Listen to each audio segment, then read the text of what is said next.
was a man in the land of Uz whose name was Job, and that man was perfect and upright, and one that feared God and eschewed evil. And there were born unto him 7 sons and 3 daughters.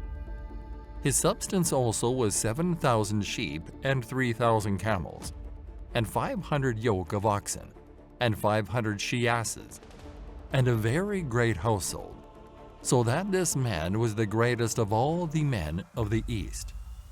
And his sons went and feasted in their houses, every one his day, and sent and called for their 3 sisters to eat and drink with them.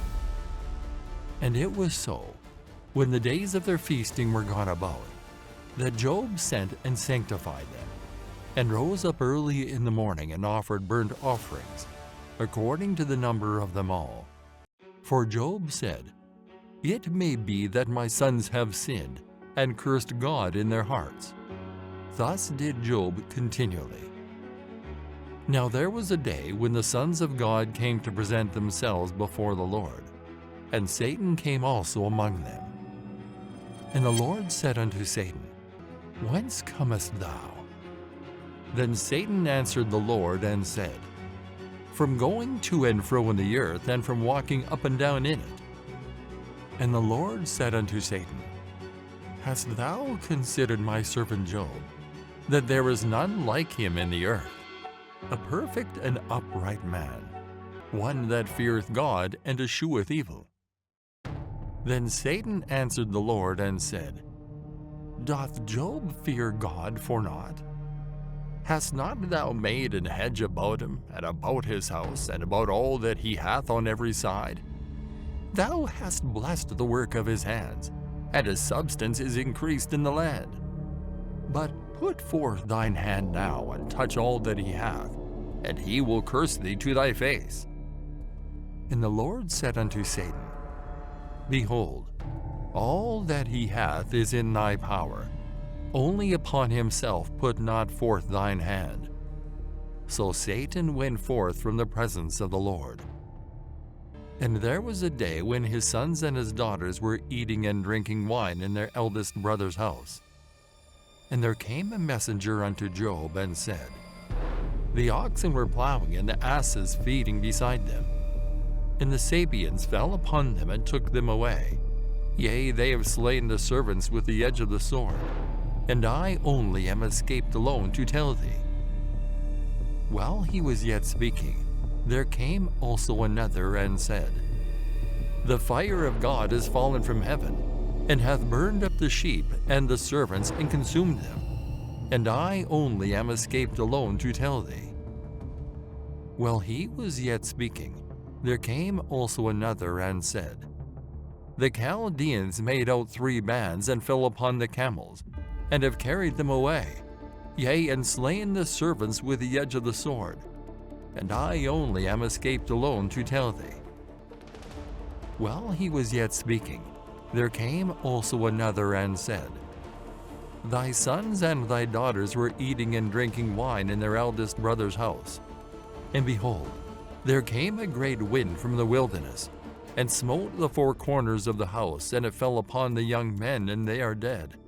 And I only am escaped alone to tell thee." Then Job arose and rent his mantle and shaved his head, and fell down upon the ground and worshipped, and said, "Naked came I out of my mother's womb, and naked shall I return thither. The Lord gave, and the Lord hath taken away. Blessed be the name of the Lord." In all this Job sinned not, nor charged God foolishly. Again there was a day when the sons of God came to present themselves before the Lord. And Satan came also among them to present himself before the Lord.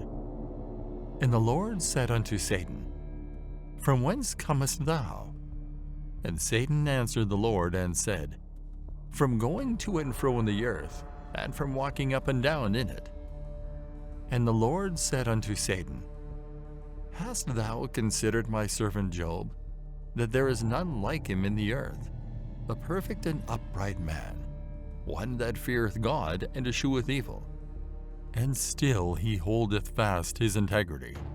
Although thou movedst me against him, to destroy him without cause.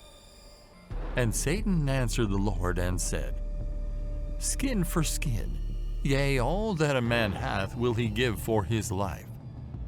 But put forth thine hand now, and touch his bone and his flesh, and he will curse thee to thy face.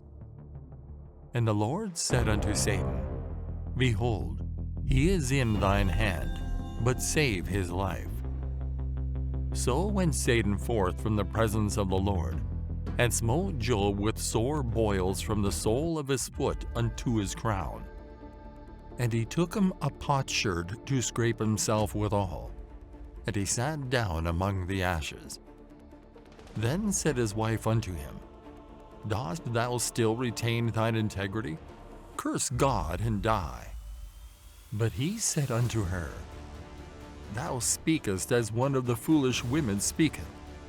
What? Shall we receive good at the hand of God, and shall we not receive evil? In all this did not Job sin with his lips. Now when Job's 3 friends heard of all this evil that was come upon him, they came every one from his own place. Eliphaz the Temanite, and Bildad the Shuhite, and Zophar the Naamathite. For they had made an appointment together to come to mourn with him and to comfort him. And when they lifted up their eyes afar off, and knew him not, they lifted up their voice and wept. And they rent every one his mantle, and sprinkled dust upon their heads toward heaven. So they sat down with him upon the ground 7 days and 7 nights, and none spake a word unto him. For they saw that this his grief was very great. After this opened Job his mouth, and cursed his day. And Job spake and said, Let the day perish wherein I was born, and the night in which it was said, There is a man-child conceived.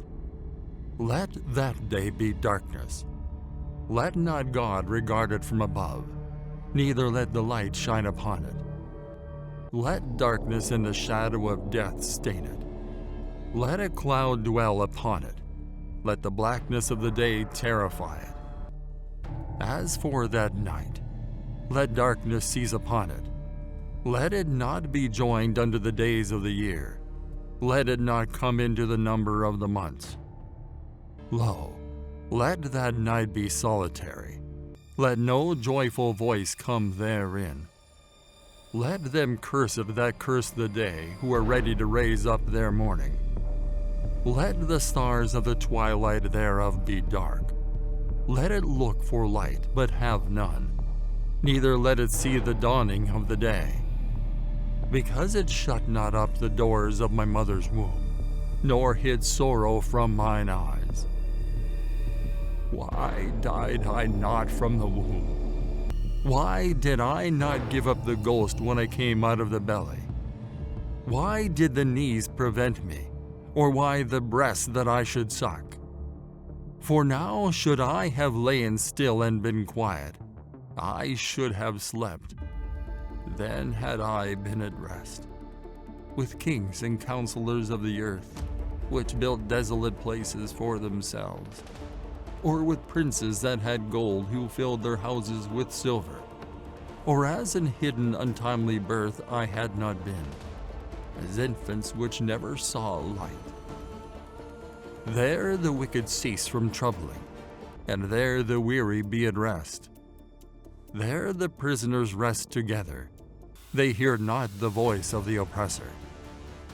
The small and great are there, and the servant is free from his master. Wherefore is light given to him that is in misery, and life unto the bitter in soul, which long for death, but it cometh not, and dig for it more than for hid treasures, which rejoice exceedingly and are glad when they can find the grave. Why is light given to a man whose way is hid, and whom God hath hedged in? For my sighing cometh before I eat, and my roarings are poured out like the waters. For the thing which I greatly feared is come upon me, and that which I was afraid of is come unto me. I was not in safety, neither had I rest, neither was I quiet. Yet trouble came.